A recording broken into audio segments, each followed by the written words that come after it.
കേരള വനിതാ കമ്മീഷനും കണ്ണൂർ AKG ആശുപത്രിയും സംയുക്തമായി കേരളത്തിലെ സ്ത്രീകളുടെ രാത്രിയാത്രാ സുരക്ഷ എന്ന വിഷയത്തിൽ പ്രത്യേക ബോധവൽക്കരണ പരിപാടി സംഘടിപ്പിച്ചു. കണ്ണൂർ AKG നേത്രാലയയിൽ നടന്ന ബോധവൽക്കരണം വനിതാ കമ്മീഷൻ അധ്യക്ഷ അഡ്വക്കേറ്റ് P. സതീദേവി ഉദ്ഘാടനം ചെയ്തു.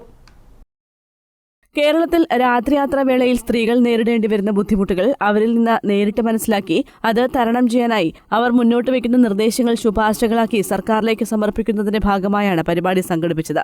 വനിതാ കമ്മീഷൻ അധ്യക്ഷ അഡ്വക്കേറ്റ് P. സതീദേവി ഉദ്ഘാടനം ചെയ്തു.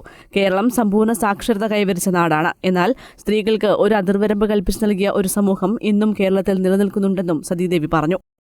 ഈ സ്വതന്ത്ര ഇന്ത്യയിൽ ഏവർക്കും നിർഭയമായി സഞ്ചരിക്കാനും സ്വതന്ത്രമായി അഭിപ്രായം പറയാനും ഒക്കെ അവകാശമുണ്ട് എന്ന് ഭരണഘടന പ്രകാരം തന്നെ പ്രഖ്യാപിച്ചിട്ടുള്ള ഒരു രാജ്യത്ത് കേരള വനിതാ കമ്മീഷനെ പോലുള്ളൊരു സംവിധാനത്തിന് സ്ത്രീകളുടെ യാത്രാ സുരക്ഷിതത്വവുമായി ബന്ധപ്പെട്ടുകൊണ്ട് ഇങ്ങനെ ഒരു ഇടപെടൽ നടത്തേണ്ടി വരുന്നു എന്നുള്ളത് തന്നെയാണ് പ്രധാനപ്പെട്ട ഒരു വിഷയമായി ആദ്യമായി ചൂണ്ടിക്കാണിക്കുന്നത്. എന്തുകൊണ്ടാണ് ഈ തരത്തിൽ സ്ത്രീകൾക്ക് യാത്ര ചെയ്യാനുള്ള സുരക്ഷിതത്വം സമൂഹത്തിൽ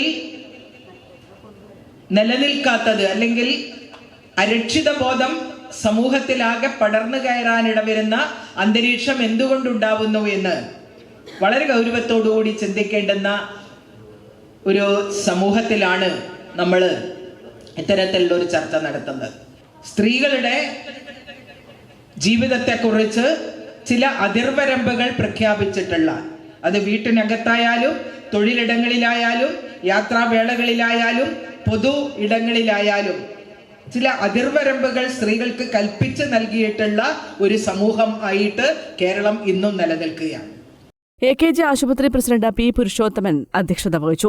AKG ആശുപത്രി medical director doctor Balakrishna Poduval, ആശുപത്രി ഡയറക്ടർ K. ലീല, ആശുപത്രി secretary K. Vikas, internal committee convener P. K. Reshma, KCEU unit secretary K. Jithesh Babu തുടങ്ങിയവർ സംസാരിച്ചു. സ്ത്രീകളുടെ രാത്രിയാത്രാ സുരക്ഷ എന്ന വിഷയത്തിൽ കണ്ണൂർ വനിതാ police SHO Dhanya Krishnan class എടുത്തു. News desk, Kannur vision.